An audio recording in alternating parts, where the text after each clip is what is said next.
Ooh. And astonishing goal. That's the way to do it. Herrera. Ibrahimovic! With 3.5 minutes to play. Now Di Maria wants it back, gets it back. Fantastic. That's the luck of the bounce off Gaston Ramirez. Top try! What a day this is turning out to be for Manchester United. Mason Greenwood hits the spot. In he goes towards Muriel. What a save, David De Gea.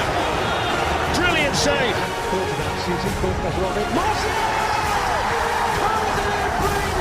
Dan James. Dream debut. Daniel James. Hello and welcome back to the United Devils podcast. This week we are finally talking about the return of the Premier League, as Sheffield United were held to a 0-0 draw at Villa Park, as well as Manchester City battering Arsenal at the Etihad.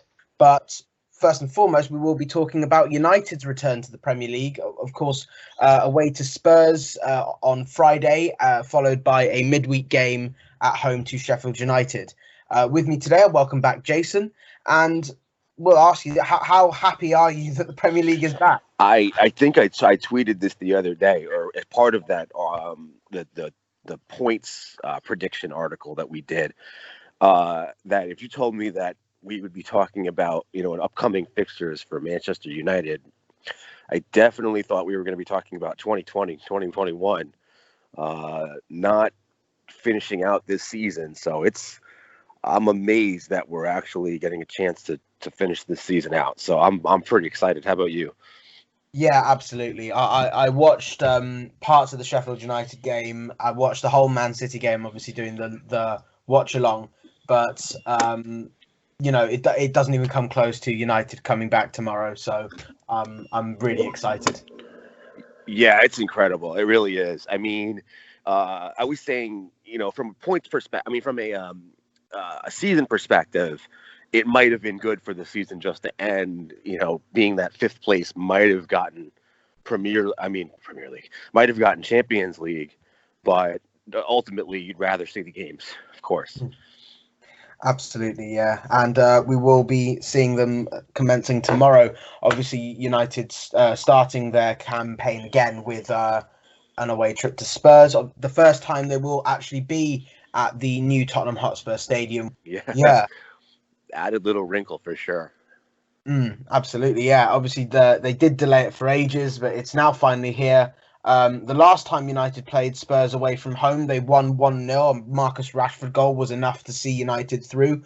It was one of the rare clean sheets in Solskjaer's, as Solskjaer was temporary manager, but he managed to get one away at Spurs. David De Gea being a wall, as he has been on so many occasions for United, making 11 saves, the second highest number of saves made by any goalkeeper. The number one record is, of course, David De Gea again at Arsenal the year before. So, if history is to repeat itself, he is going to be in for a busy day. But United do have that in their pocket, I guess. Jayson, obviously Tottenham were in a state before lockdown. They had countless injuries. Kane was gone, Son was gone, Bergwijn was gone, Sissoko. They had defensive woes as well. I believe Ben Davies and Jan Vertonghen were both injured. Dele Alli pulled up injured just before the game was supposed to start, and so did Lucas Moura. And it looked like, United on the back of that City win were going to, rip Tottenham apart. Of course, all those players are back now, apart from Dele Alli and Tanganga. So how different is the Spurs team going to be to the one that we were supposed to play months ago? I mean, it definitely cuts both ways, right? Because United also, we had our situation. We had no Pogba, we had no Rashford. McTominay was a question mark. So we're going to have our guys back too. So that's going to be, interesting from our perspective.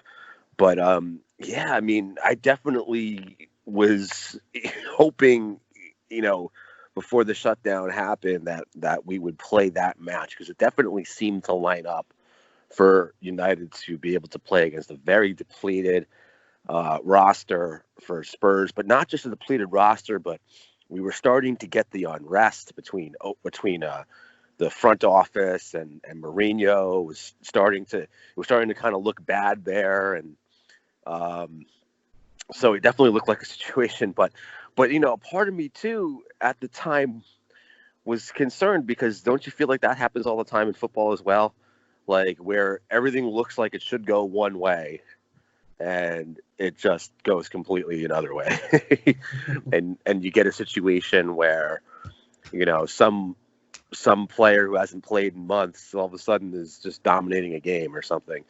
So it's certainly going to have more of a familiar look. It's going to be more what the Tottenham versus United match should have looked like, based on the players, that you would have figured to feature for the whole season, minus, of course, Dele Alli, who'll miss the game because of suspension. But yeah, it's definitely pretty much a full squad versus full squad, I'd say.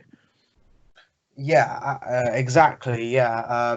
I mean, obviously, Jose Mourinho has said more recently that Harry Kane is going to start the game, so that is going to be something for the centre-backs to deal with. Okay. Of course, Tottenham have a lot more width in their play with Son and Bergwijn back and Lucas Moura too. We will sort of go into the tactics a bit now, but before then, how do you think United will line up for that game? Do you think they'll do a back five or a back four? I think it's going to be a back four, but I think they're going to have where one of the midfielders will almost turn it into a back five. I think that's what it's going to kind of look. I think it's going to look like a 4-4-2, maybe with a diamond, but I think that's going to be like the proposed formation, or like what's on paper. But I think what it looks like is going to be more like a 5-5. Right. What do you think? I know you had the preview article. Yeah. So, but in my preview article, I did say that if it was the Spurs side that we were going to play before lockdown had ended, I would have suggested a back four, no problem. We'll wipe them off the face of the earth, really, 3 or 4-0. I thought, but the Spurs team does have key midfielders back. It has, that front three can be devastating on its day. Son is a brilliant player. Bergwijn has shown a lot of promise. Kane, obviously, a goal machine.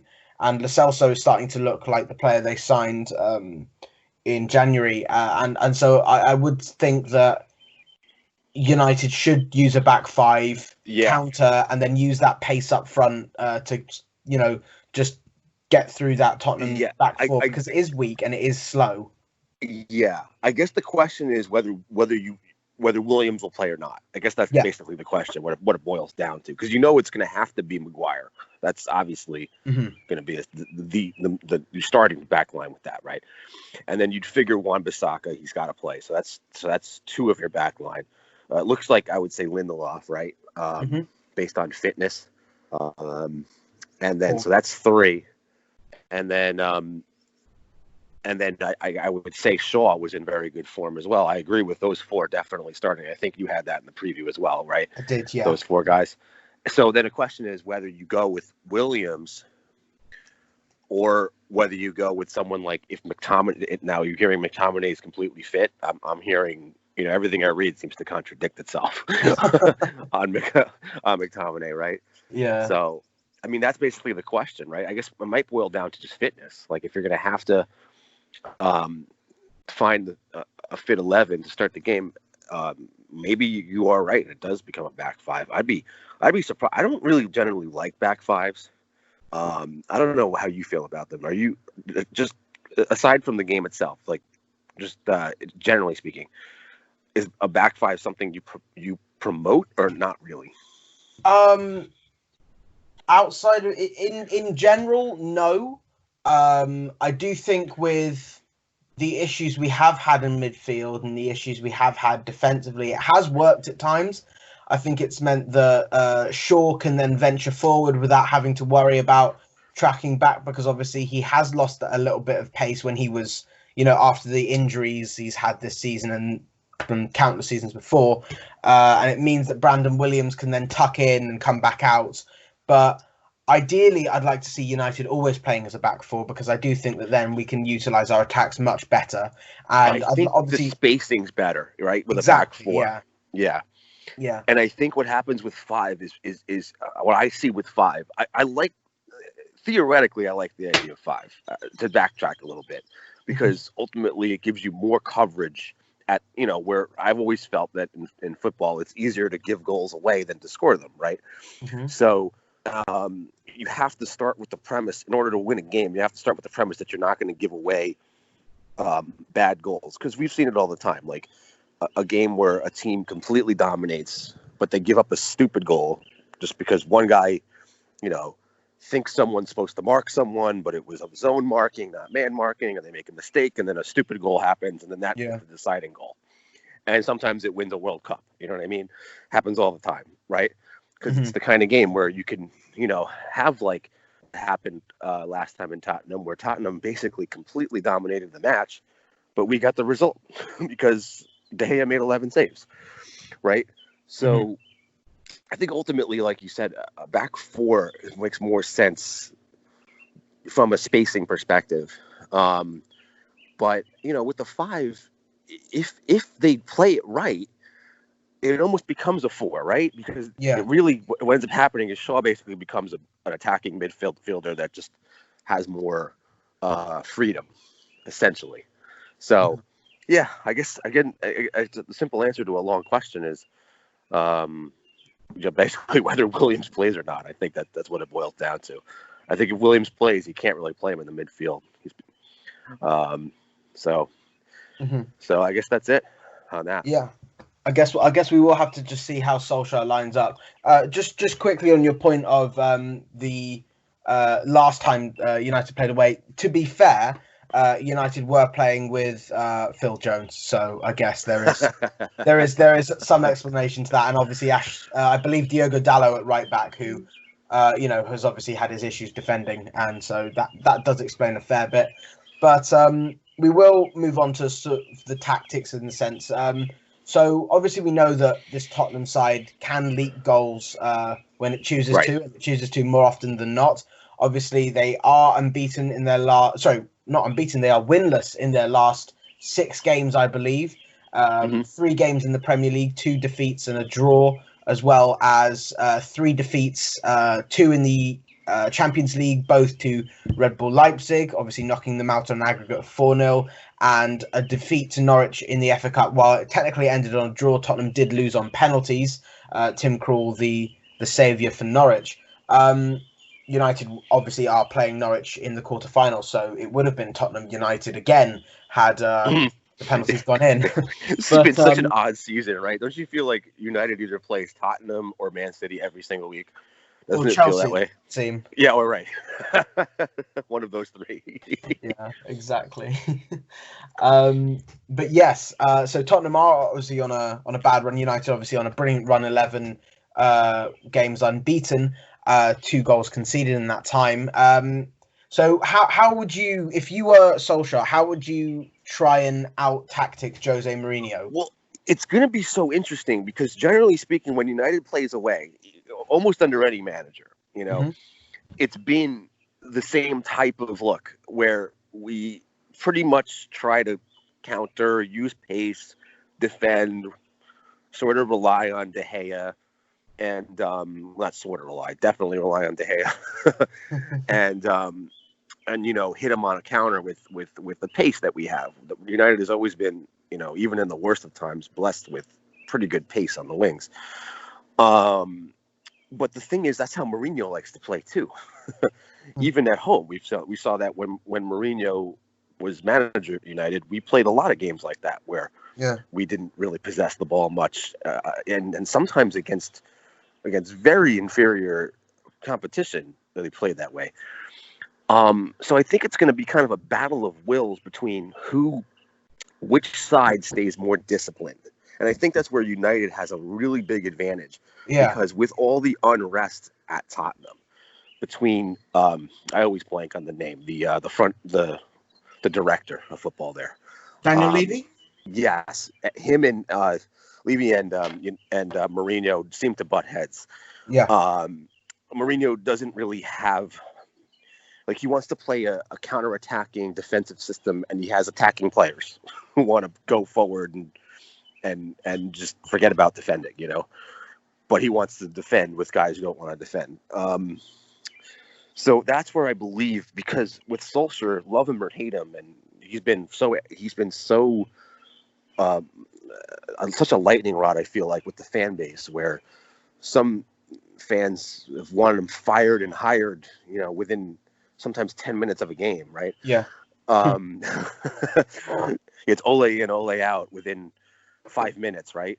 Yeah, it reminds me of those Wenger in, Wenger out things every now and then. Oh, it's almost the same thing. Yeah. Minus that, he was never going to leave until he finally left. But I feel like the players like Ole, right? So I feel like if you ask me which players are more likely to listen to their manager, I'd have to say it's more likely United's players are going to listen to Solskjaer than Tottenham's players are going to listen to Mourinho, right? Mm-hmm. So I think it's going to be a battle of wills between who keeps their shape, keeps their game plan, is okay with it being 0-0 for a while, and then ultimately it's who makes a mistake, who blinks first, right? Yeah. So I think that it's just going to look like that. It's going to be a typical United Tottenham match that's 0-0 for a while, and someone's going to break through, and it's whoever blinks first. Thank you. Yeah. What do you think? Yeah, I mean, I do think that United can prey on Tottenham's weaknesses. I think the fact is that their fullbacks have not been good enough quality. I think Aurier's great in attack, but his defending is woeful. I think Davies is a solid defender, but lacks that little bit of pace you need as a fullback. That's why he plays as a centre-back for Wales. I think Vertonghen and Alderweireld are very, very solid.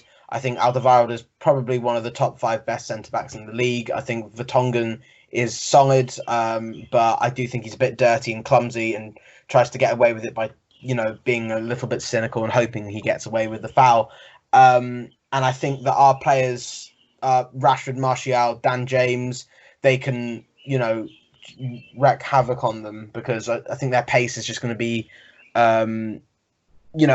difficult to deal with for those Tottenham defenders. And I think the fact is that Mourinho is genuinely disappointed with his side because they cannot keep a clean sheet.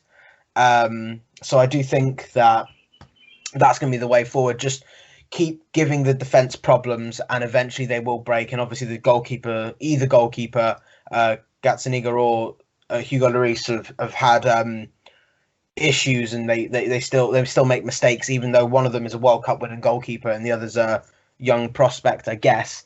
Actually, I think he's 24, so he should not be making those mistakes. So you've got those error-prone players, and you just need to force the errors, and then the goals will come. I think, for me. Yeah, exactly. That's kind of how I figure the game as well. Like, I kind of feel like it's going to come down to just like who makes the mistake, who makes the error, right? I think it's going to sound weird, but I think United would be perfectly happy with a 0-0, and get out of Dodge, get a point, and move on, especially given the fixture lists that are coming up. Right. So you kind of want to keep the standings. If you can get a result, great. But ultimately, you don't want to let Tottenham have 3 points.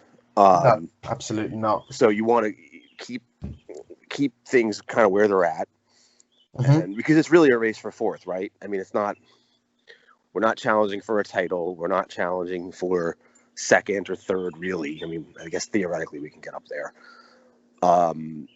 And you have an upcoming fixture list of very winnable games. So I think ultimately they're going to, I'm not saying United's going to play for the 0-0, but I think they'd be, if you ask Ole in an honest moment, would you take a 0-0? I think he would.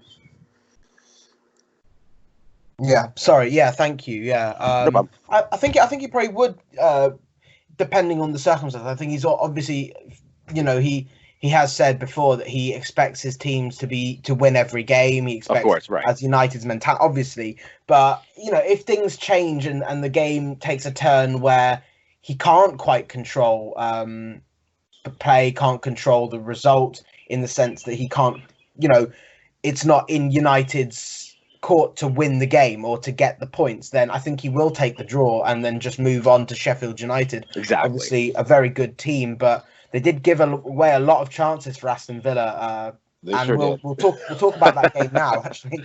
Yeah. So as you might know, the first game back was a 0-0 draw.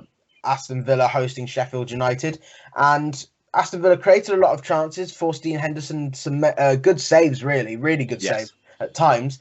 But it looked like Sheffield United were going to get the first goal back from lockdown, but the goal line technology seemed to have failed. VAR wasn't able to assess whether it was a goal or not for some reason. The referees couldn't see it. No one could see it. But after the first half, the referee has reviewed it and said that the goal line technology was faulty and should have given Sheffield United a goal, which would have taken them to fifth spot, I believe.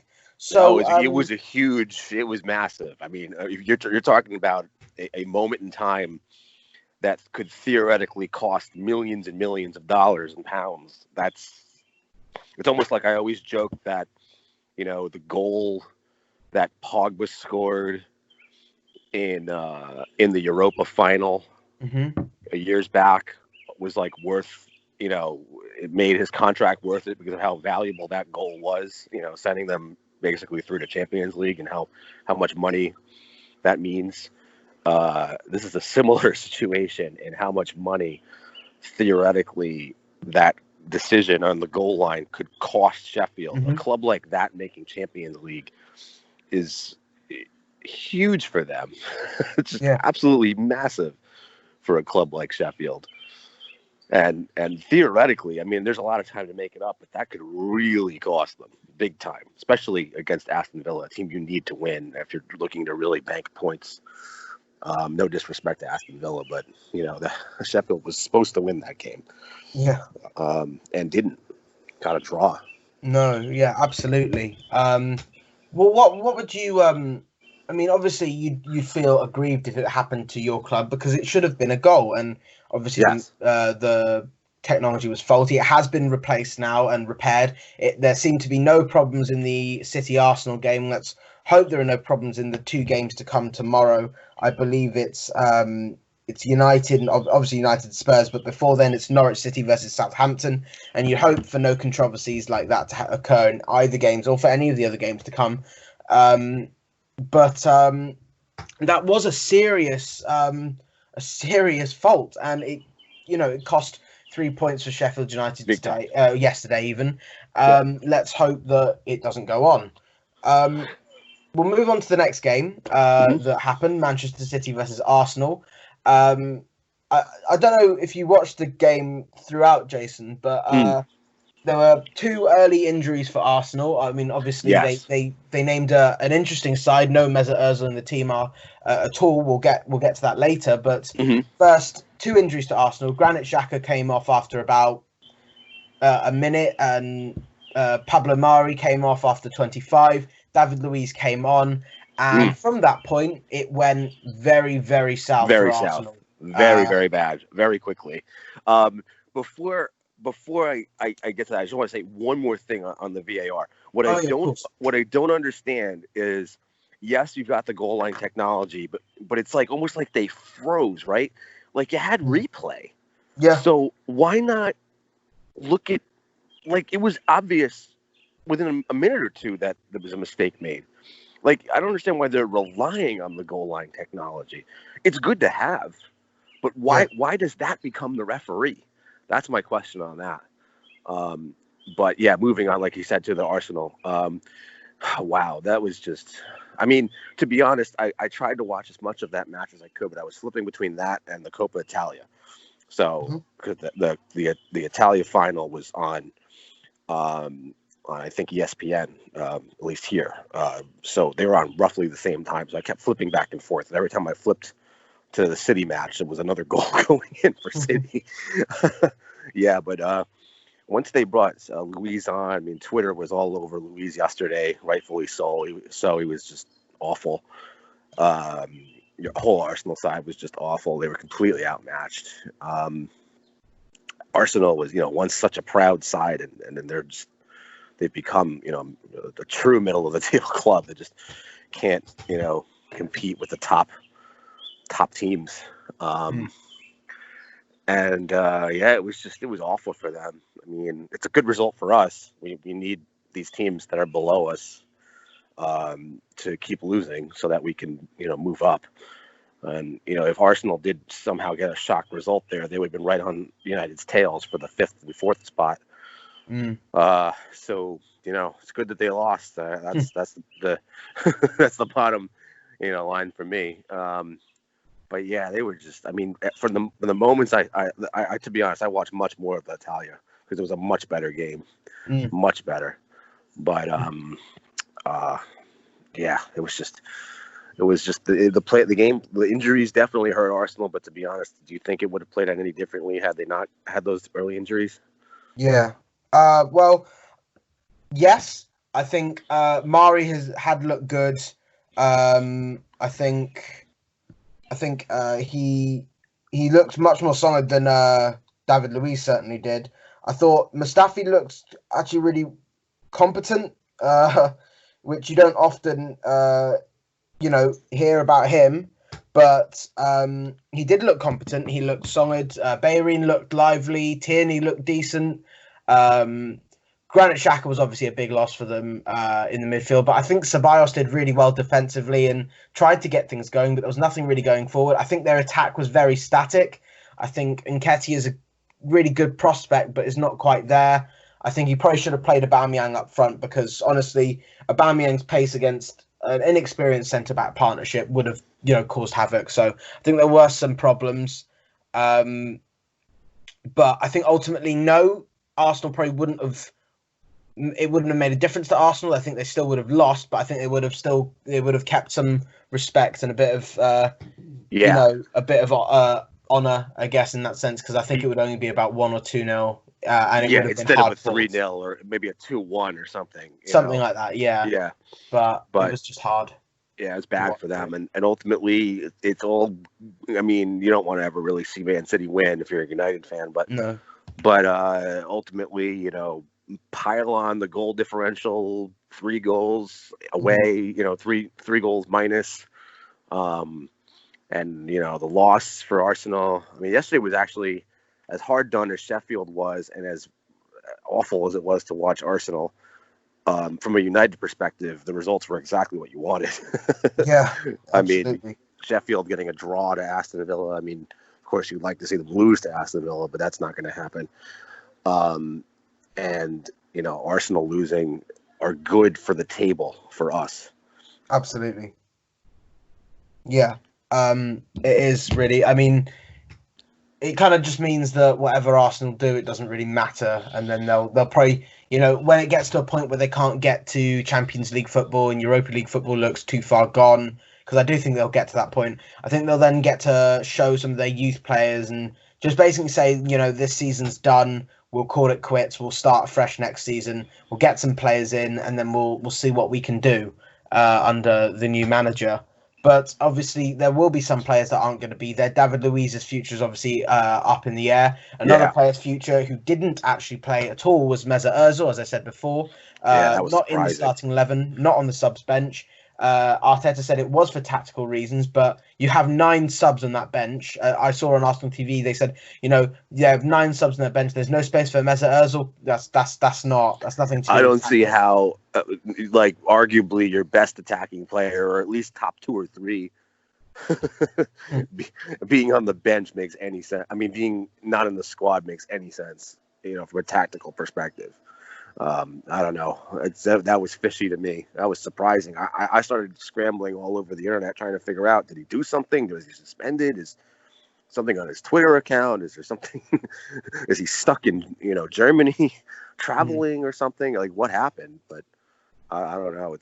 I couldn't find anything. So it's very other than that technical comment, which I don't understand. Especially like you said, there's 9 subs on the bench. You can't be on the bench. It doesn't make any sense. Yeah. I mean, it just shows that maybe his attitude's not there. Maybe Arteta just doesn't fancy him. His training effort wasn't good enough for him. But whatever it is, I think Ozil's time is coming to an end, and I can see him moving to China, getting some big money, maybe into Miami. Obviously, trying to start their team up. I believe Cavani might be going there as well. And then there's always the option of Saudi Arabia, or even going back to Germany or something like that for Ozil. But I genuinely don't see him back in the Premier League next season. I don't really either. And I think the decision like that, I mean, I think making, I think what he meant by tactical was, he's just not part of the future here. And they were just going to phase him out. It seems like it's very interesting. He goes from being their key player for years to looks like a very controversial end. Yeah, I do agree. We'll move on to United's next game. We sort of sandwiched in the previous games. We'll go on to the next game. Obviously, next week they will be facing Sheffield United at home. It will be the first home game back after lockdown. And obviously, Sheffield United have caused problems for United earlier this season in a 3-3 draw. Obviously, a few of those problems were due to injuries. We were without McTominay. We were without Lindelof. So Phil Jones came in, and obviously that never ends well.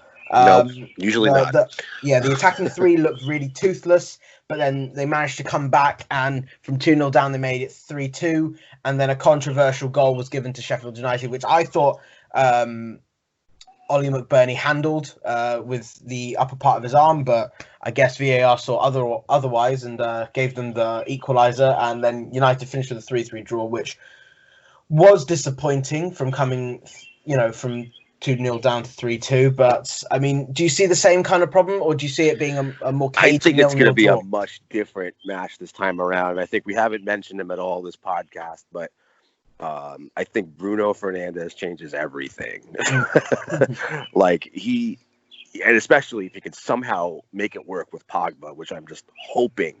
That's like what I'm dreaming about. Like if they could somehow find a partnership where the two of them just play off each other, and because that could elevate United to new heights. If the two of them could ever connect,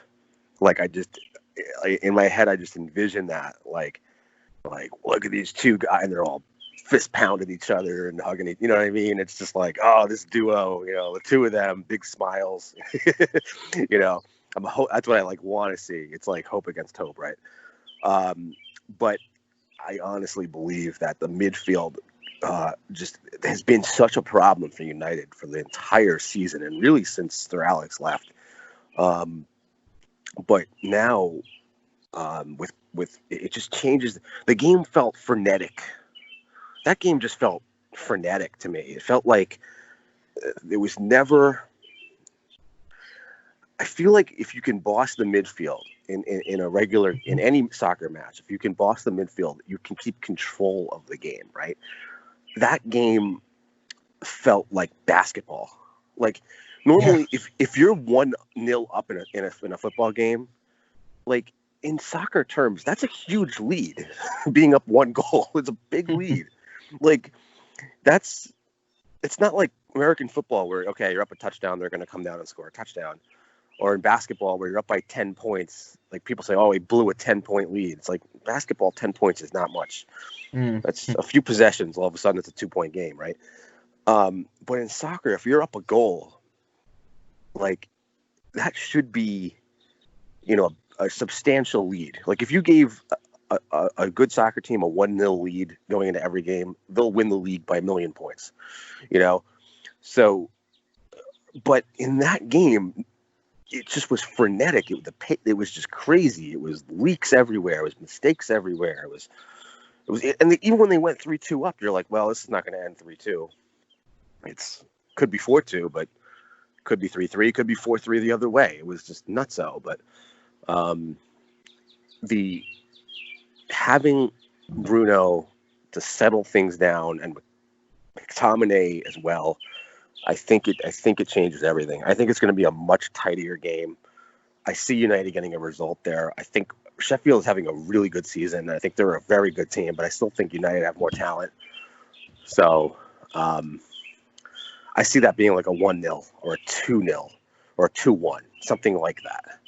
Right. Nothing crazy. No 3-3s, no 4-2s, nothing like that. That's fair enough. How about you? Yeah, I do think the fact is that Dean Henderson has been so crucial for them. He's been ridiculous. Good. Exactly. He's such a great talent, and so I do think they are going to miss him. Instead, I don't know. I can't remember who their sub goalkeeper is, but I won't pay him much thought. I think United will. They are. If they can beat Tottenham, which I do expect them to do, I feel like they'll have enough momentum to carry them into Wednesday's match and see them win. So yeah, I'd probably see a comfortable 3-0. Yeah. They're a much different squad. I mean, that's the best part of the loan rule, right? That if you loan a player to a team, they can't play against your team. Oh yeah. Cup tying is the best thing. Yeah. Oh, it's huge. Because if he plays, it's a completely different match. I mean, I could see a 0-0 if he's in the game. He's that good. He really is. He's honestly made the conversation. We had this a few times ago on the podcast, but it's honestly made a conversation that seemed crazy a year or so ago. Like, is De Gea the number one goalie? It's honestly made that question havable at this point. I mean, I still say we both agreed De Gea is still better. Yes. But at this point, it's actually a conversation that's worth having as opposed to just dismissing out of hand, right? Mm-hmm. Like, Dean Henderson is that good. He's a difference-making keeper. No question. Yeah. No, absolutely. I think it is really... It's obviously it's a question that needs to be answered, but I think there is a clear answer. I think Dave's still the best. I think Romero is still really, really good keeper, and I think it would be it would almost be. It wouldn't almost be. It would be unfair to just have Dean Henderson come straight in for one of those two or both of those two, because they've served the club so well over the last few years, and I think the fact is that Sheffield United want him back on loan. We'll give him back on loan. That's not a problem. He can keep growing. If they get European football, even better. He'll have more to learn from. And then next year, when Romero's contract expires, he can leave a hero. Henderson can come in and compete with De Gea. And I think that's the only way forward. And at that point, De Gea will be to the point where he's probably on the tail end of his prime, if not out of his prime.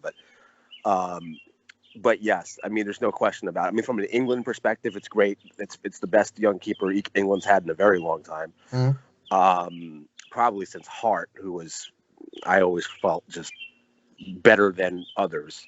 So I think people thought Hart was very good because he just wasn't as bad as Green or, so he kind of benefited from being compared to, terrible keepers. But Henderson is legitimately watching him. It reminds me of when I saw Tim Howard come through.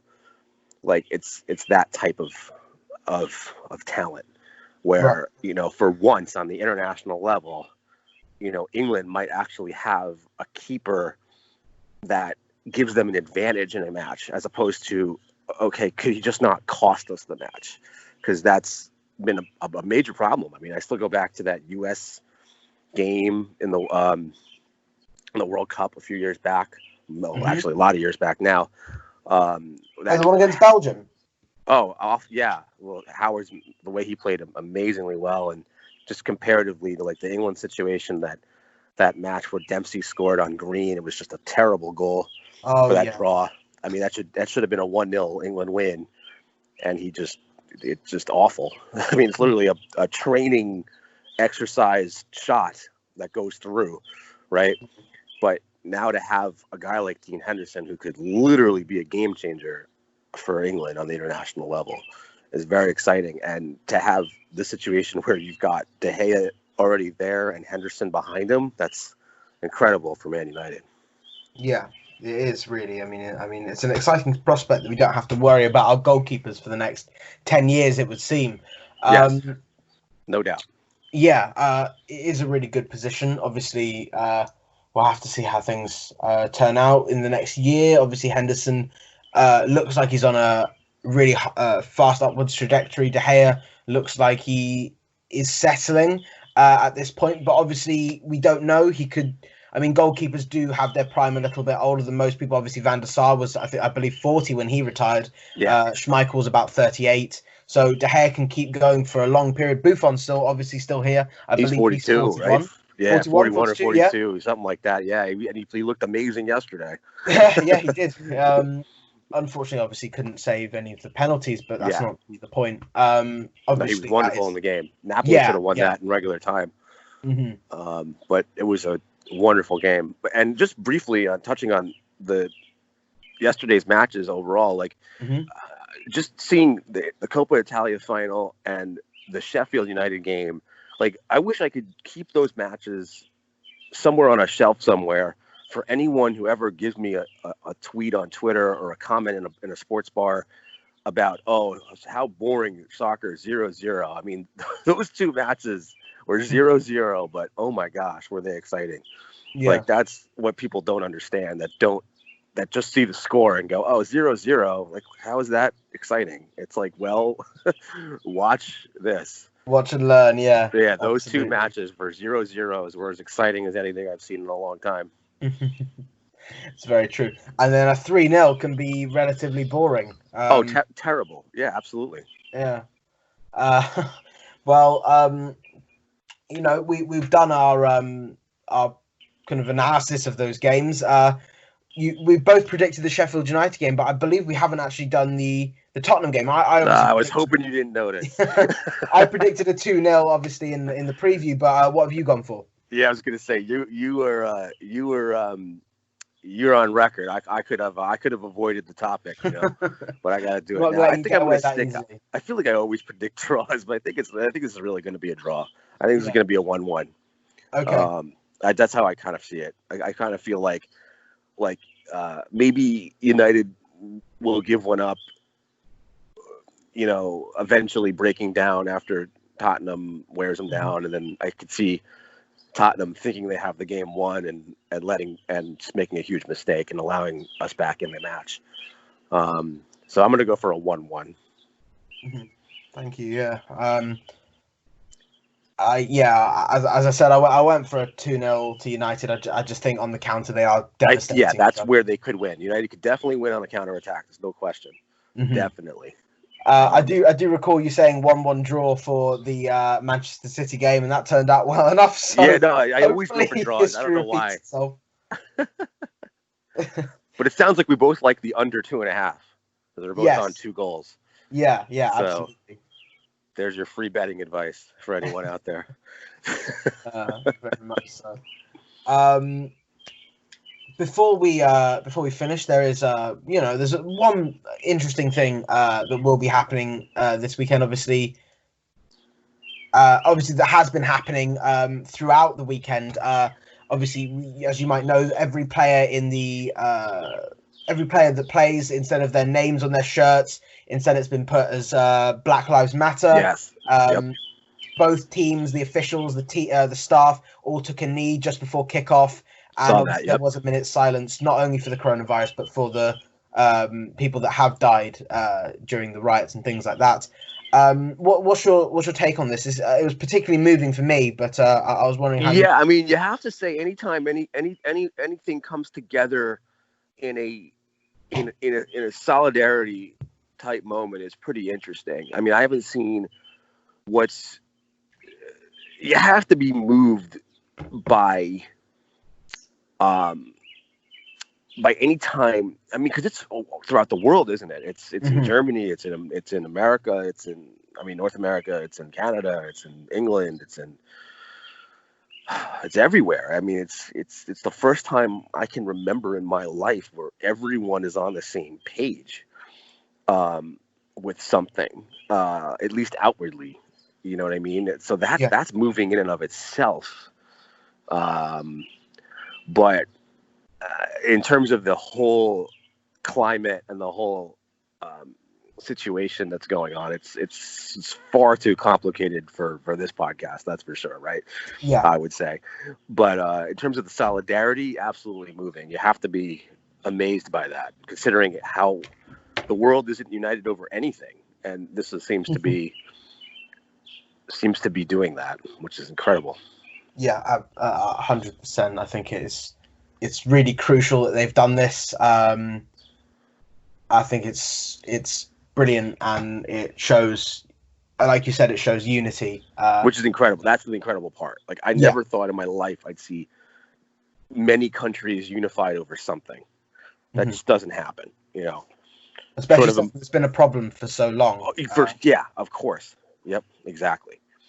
But you know, it's really great that this is happening, and hopefully it just keeps continuing, keeps growing, and think a real change actually does happen. Yeah, no, that would be a good thing. It's good to end on a powerful note, but that is all we have time for this week. Thank you for listening, and thank you to Jayson for joining me. It's a pleasure as always. Yeah, no problem. I had a good time as always, and glory, Man United. Absolutely. And obviously next week we will be analysing the games we previewed and looking ahead towards United's next matches.